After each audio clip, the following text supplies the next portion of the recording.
The ground shook under the blast of alien artillery. Smoke rose high into the sky, turning daylight into a dark haze.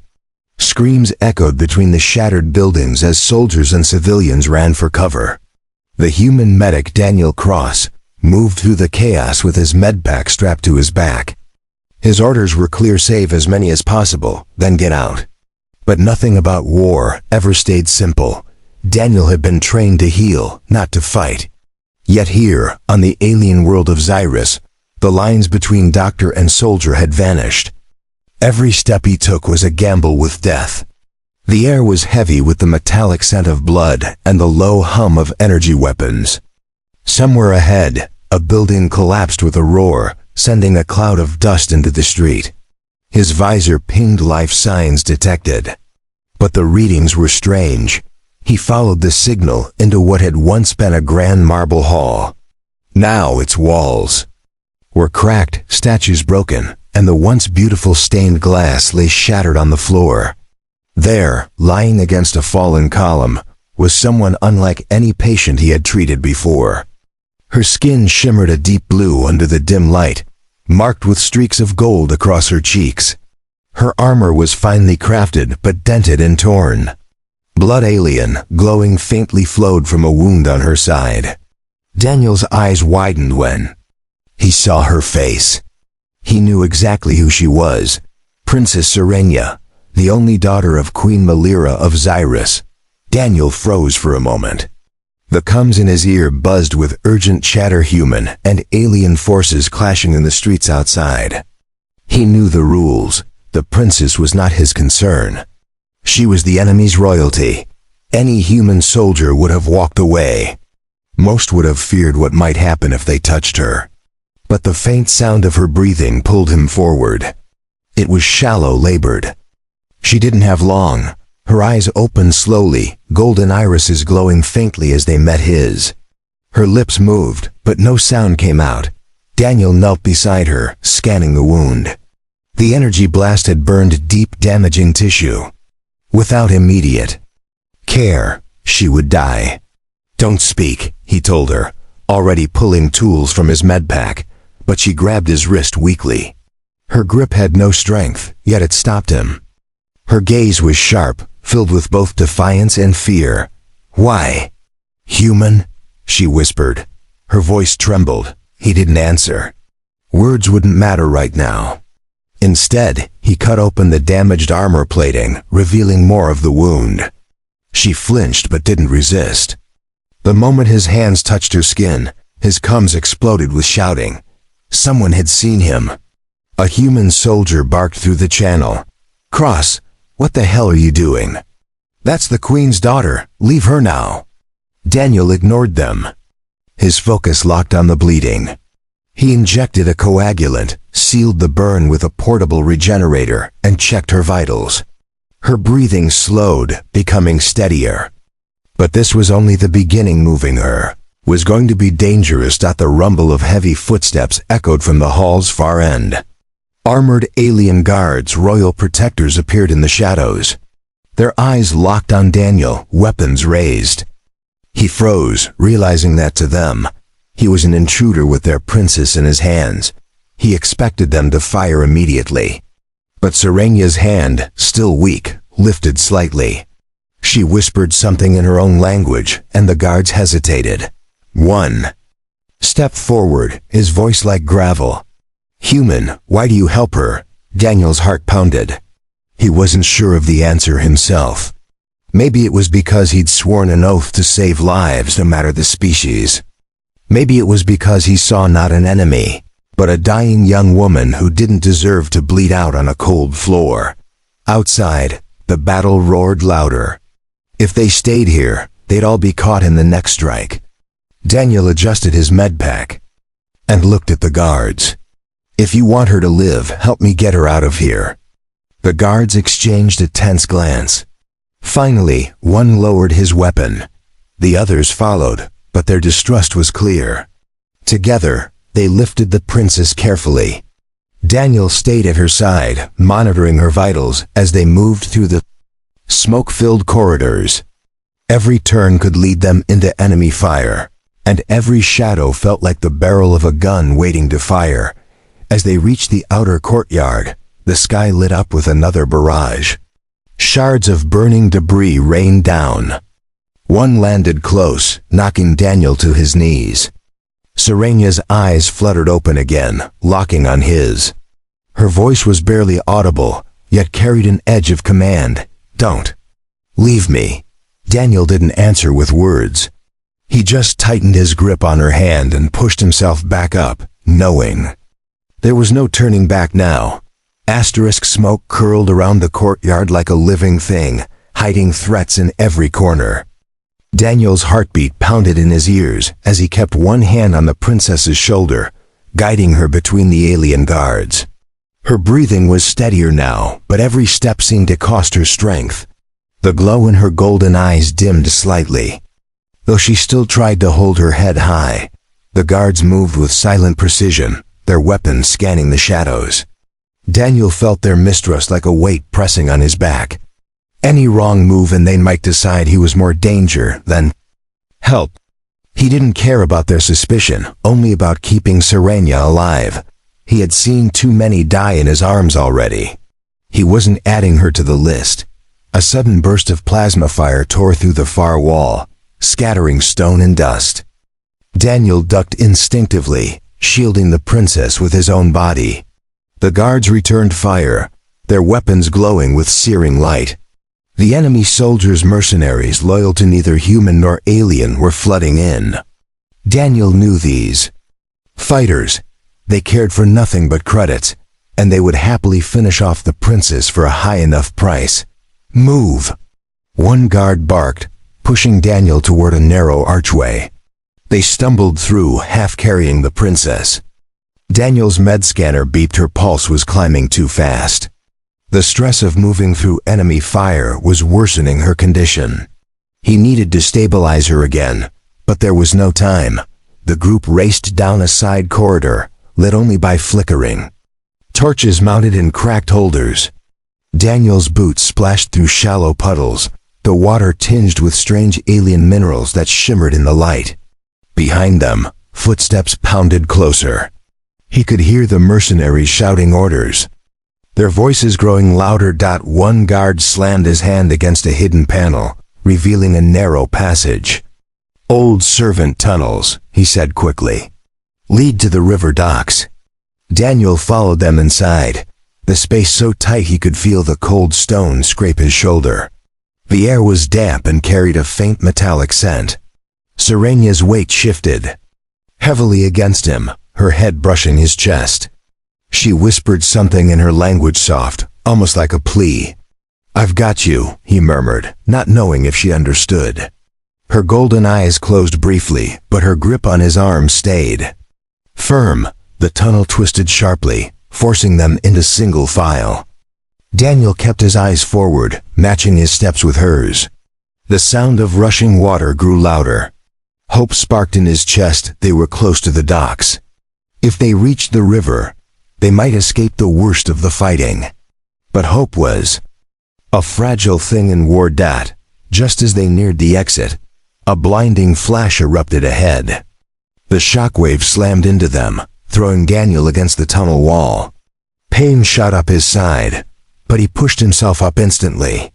The lead guard lay on the ground, unmoving, his armor scorched.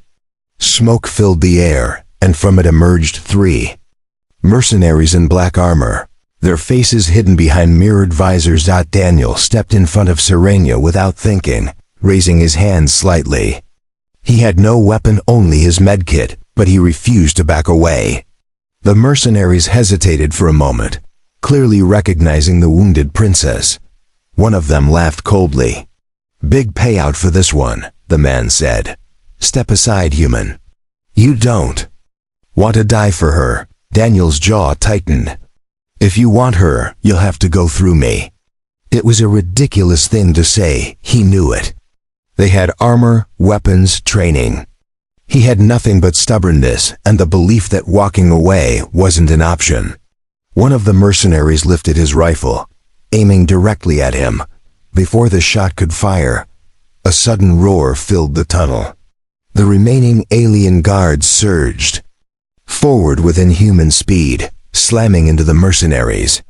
The confined space erupted into chaos. Metal clanged, plasma hissed, and the sharp scent of scorched air filled Daniel's nose. Daniel grabbed Serenya's arm and pulled her toward the far end of the tunnel. "Come on," he urged. She stumbled but followed, her steps fueled by sheer will. Together they emerged into the open night air. The river stretched before them, black and fast-moving under the shattered moonlight. A single small transport skiff bobbed at the dock. They made for it quickly, but Daniel could see more shadows moving along the riverbank. The enemy wasn't far behind. He guided the princes into the skiff, then turned to see the surviving guards sprinting toward them, wounds smoking. Behind him, the mercenaries burst from the tunnel. Daniel jumped into the skiff, yanking the control lever. The small craft jerked forward into the current. Plasma bolts tore through the air, striking the water around them.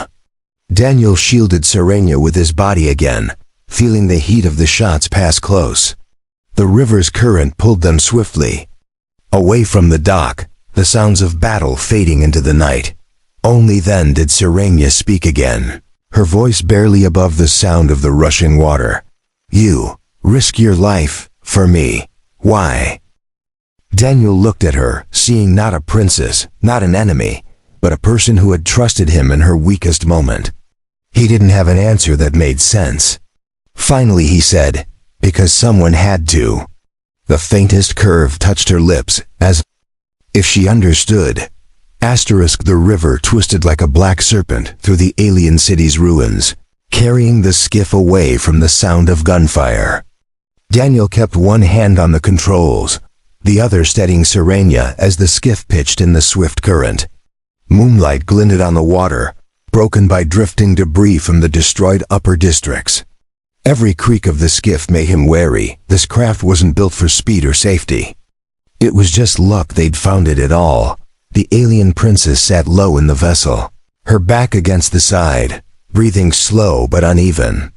Daniel checked her vitals again, wincing at the readouts. The wound was stable for now, but infection was a real risk. He needed better medical supplies than what his pack could offer. Out here, in the dark and with no allies nearby, that was going to be almost impossible. A splash echoed somewhere behind them. Daniel's head snapped around. In the dim glow, he caught movement, a second craft sliding into the river, following their path. He couldn't make out who was aboard, but he didn't need to guess. The mercenaries weren't going to give up this easily. He pushed the skiff harder, its small engine groaning in protest. "We've got company," he told her. Serenya's golden eyes opened slightly, focusing on him. Her voice was faint but steady. "They will not stop. Not while I live." "Then we make sure you live long enough for them to give up," Daniel said, though he knew they both understood the lie. Mercenaries didn't give up. Not for royalty. Not for rewards this large. The river narrowed ahead, hemmed in by jagged stone outcroppings. Water surged faster between them, throwing the skiff side to side. Daniel fought the controls while Serenya clung to the edge. He could hear the distant hum of the pursuing craft's engine, growing louder. A sudden crack of energy fire tore past, striking the rock beside them and sending shards into the water. Daniel's heart hammered as he swerved, using the current's speed to weave between the stone pillars. The enemy's shots kept coming, each one closer than the last. Serenya's hand gripped his sleeve. "Left bank," she said weakly. "There is a path." Daniel glanced where she pointed. A narrow inlet split from the main river, half hidden by drooping branches of strange alien trees. It was a gamble. If it was a dead end, they'd be trapped. But staying on the main river meant certain capture. He angled the skiff sharply toward it. The craft shot into the inlet, water calming slightly under the canopy of glowing leaves. The light from the foliage bathed them in shades of blue and green, giving the place an almost otherworldly calm. But Daniel knew better. Quiet didn't mean safe. They drifted deeper until the sound of the pursuers faded. Only the gentle lap of water and the distant call of nocturnal creatures filled the air. Daniel slowed the skiff to a crawl, scanning the shore for any place to land. "There," Serenya whispered, pointing again. A small platform jutted out from the bank, connected to a wooden walkway that disappeared into the shadows of the forest. It looked old, abandoned, but it was sheltered. Daniel guided the skiff alongside it and helped Serenya to her feet. She swayed, her grip on his arm the only thing keeping her upright. He supported her weight as they stepped onto the platform. The planks groaned under their boots. The walkway led them to a small hut, its walls covered in moss and the remnants of tattered banners. Daniel pushed the door open cautiously. Inside, it smelled of damp wood and stale air, but it was empty. He laid Serenya on a dusty cot, setting his medkit beside her. As he worked to re-clean and reseal her wound, she studied him in silence. Finally, she asked, "Why would a human healer be here in the center of our war?" Daniel paused, meeting her gaze. "Because when you spend your life fixing the broken, you go where people are bleeding the most." She seemed to think about that for a moment, then her voice softened. "My people, they would not believe this. That a human would choose to save me, even with nothing to gain." "You're alive," he said simply. "That's enough." But before he could continue, a distant sound reached them, faint but unmistakable. The low, throbbing hum of an engine. Daniel's stomach tightened. The mercenaries had found the inlet. He glanced at the doorway, then at Serenya. They had only minutes, maybe less. "Can you walk?" Her jaw tightened. "With your help." Daniel helped her up, his mind already racing. The forest ahead was thick, but the night offered cover. They would have to vanish into it before the mercenaries reached the hut. As they stepped out into the glowing forest, the air seemed to hold its breath. The hum grew louder. The hunt wasn't over. It had only just begun.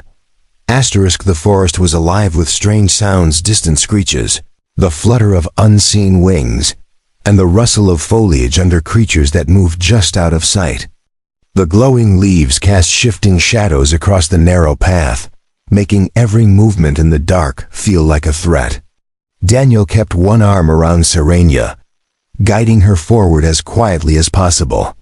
Her weight leaned heavily against him, but she didn't complain. Behind them, the low hum of the mercenaries' craft grew louder. It was joined by the crunch of boots on wooden planks. The enemy had reached the hut. Daniel's pulse quickened. They had only seconds before their hunters spilled into the forest. Serenya's breathing was shallow, but her steps were determined. "They will use heat tracking," she whispered. "We must hide our warmth, or they will find us."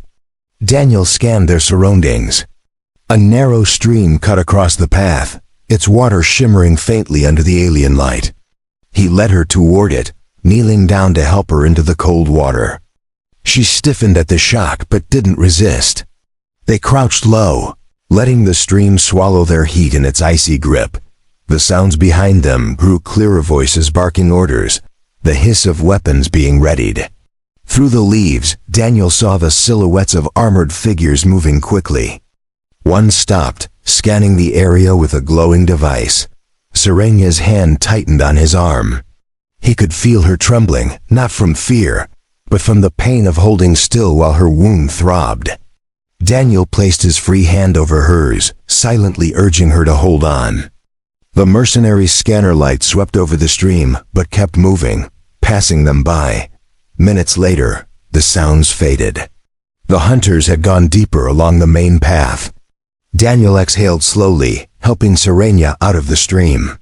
"We need higher ground," he said quietly. "If they double back, we'll be trapped down here." She nodded, her golden eyes catching the light. "There is a ridge not far. I remember it from childhood." They moved again, this time climbing through thicker foliage.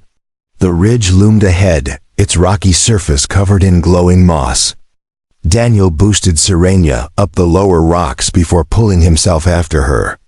When they reached the top, The forest stretched out below them in a sea of blue and green light. For a brief moment, it was beautiful enough to make him forget the danger. Serenya sank onto a flat rock, exhaustion pulling at her features. Daniel knelt in front of her, rechecking her wound.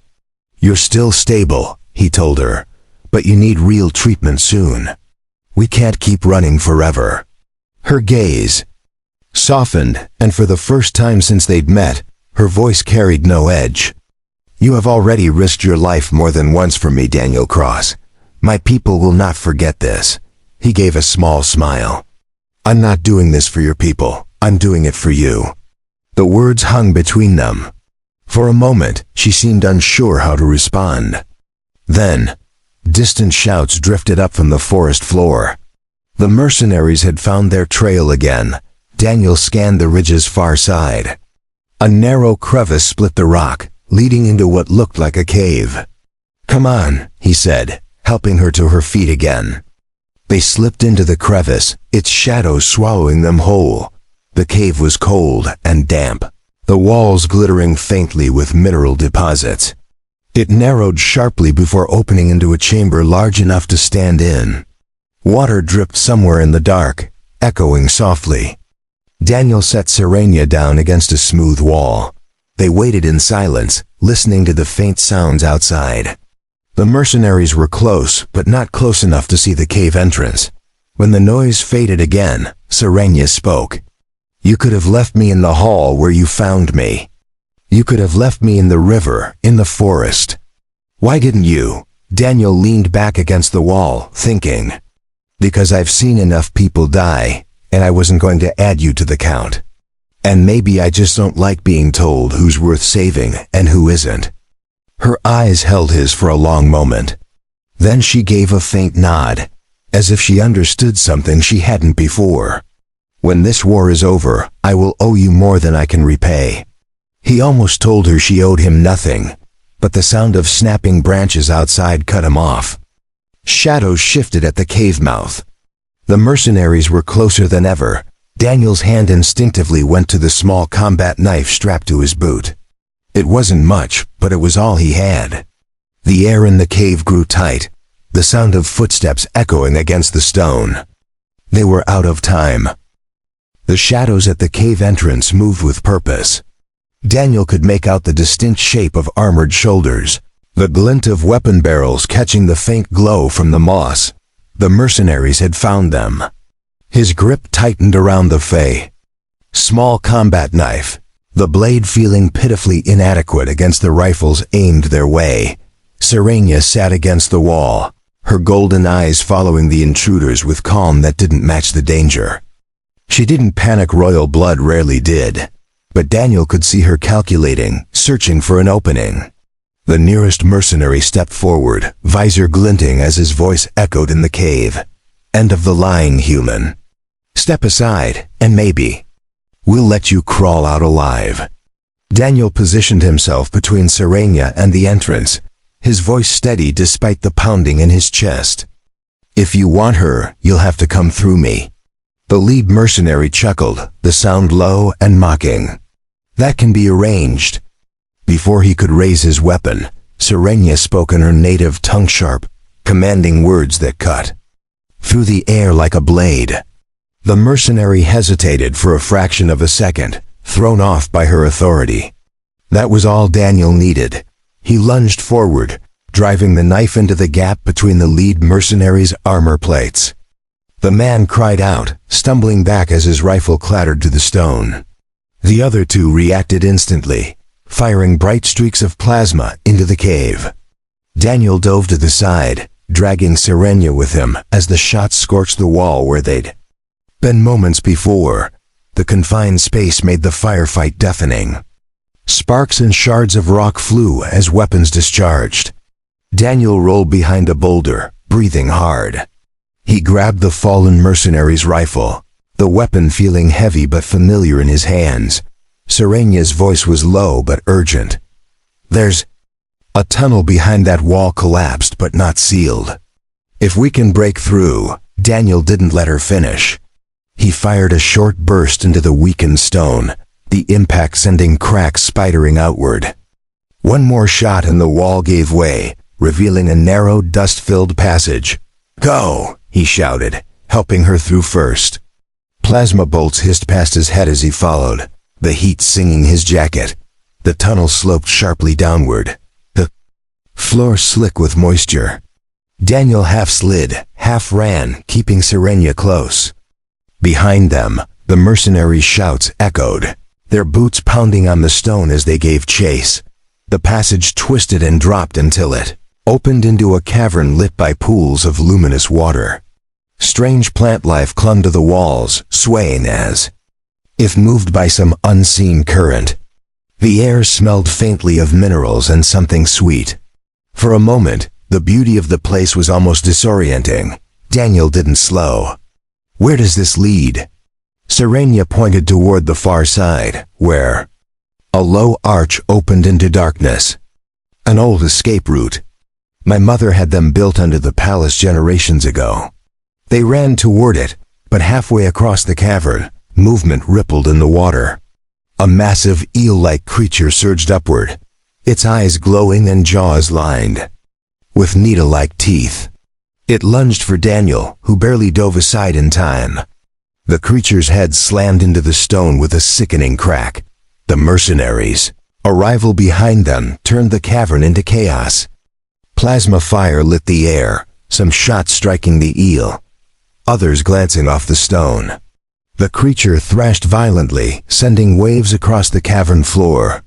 Daniel grabbed Serenya and pulled her toward the archway. One mercenary moved to block them, but Serenya snatched a loose shard of crystal from the ground and drove it into the gap in his armor. He collapsed with a grunt, giving them an opening. Daniel fired over his shoulder as they scrambled through the arch. The passage beyond was cramped and winding, the ceiling dripping with water. Their boots splashed through shallow streams as they pushed forward. Finally, they stumbled out into open air. The forest stretched before them again, and the night wind hit Daniel's face like a blessing. They didn't stop until they reached a cluster of massive, hollow trees. Daniel guided Serenya inside one of the trunks, its interior large enough to hide them both. She sank against the inner wall, breathing hard. "You fight," she said between breaths, like someone with nothing left to lose. Daniel met her gaze. "Maybe I don't, or maybe I've just decided you're worth the risk." Her golden eyes softened, but before she could answer, the faint sound of voices carried through the forest. The mercenaries weren't far. The chase wasn't over, and Daniel knew there was his decision to protect her, no matter the cost. The hollow tree's walls muffled the forest sounds, but not enough to hide the low thrum of footsteps approaching. Daniel crouched at the entrance, scanning through a gap in the bark. In the dim light, shadows moved between the glowing foliage mercenaries, fanning out, their rifles ready. They were methodical now, sweeping the area in silence. This was their final push. Serenya shifted beside him, her breathing slow but steady. "You cannot hold them off alone," she whispered. Daniel's eyes stayed on the advancing shapes. "I'm not planning to hold them off. I'm planning to end this." Her golden eyes narrowed slightly, but she didn't argue. Instead, she reached into a small compartment on her damaged armor, pulling out a thin metallic disc no larger than Daniel's palm. "Royal beacon," she explained. "If activated, it will summon the Queen's elite guard. But it will also reveal our exact location." Daniel understood instantly help would come, but so would every mercenary within range. It would turn their hiding place into the center of a storm. The footsteps were closer now, the faint creak of armor audible. Daniel met her gaze. "If we do this, we make our stand here." Serenya's voice was calm. "Then let us make it count." Daniel nodded and pressed the disc center. It pulsed with a deep blue light, sending its signal into the night.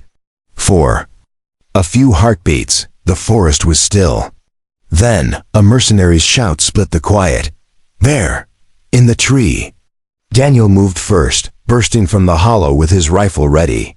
He dropped the nearest mercenary with a precise shot, then dove behind a thick root as plasma bolts scorched the bark. Serenya stayed inside, her voice carrying sharp commands in her language. The hesitation her words caused bought Daniel precious seconds to reposition and fire again. The mercenaries closed in fast. 2 of them flanked left, trying to pin Daniel down. He ducked low, rolling to grab one of their fallen rifles. The extra firepower kept them back, but the pressure was mounting. Plasma bolt slammed into the tree's entrance, splintering wood inches from Serenya's head. Without hesitation, she grabbed the fallen crystal shard she'd used earlier and stepped into the open.